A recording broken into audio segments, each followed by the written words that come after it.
naramdaman na may mali. Ang restauran ay hindi pangkaraniwang tahimik. Alam niyang madalas na abala ang lugar mula umaga hanggang hating gabi dahil sa dami ng parokyano nito.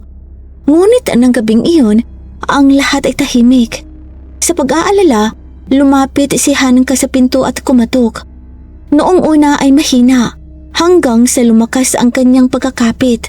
Walang sumasagot. Matapos ang ilang sandali, nagpasya siyang itulak ang pinto.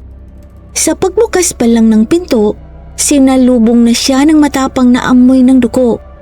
Sa loob, tumambad sa kanya ang isang malagim na eksena. Ang mga mesa at upuan ay nakataob.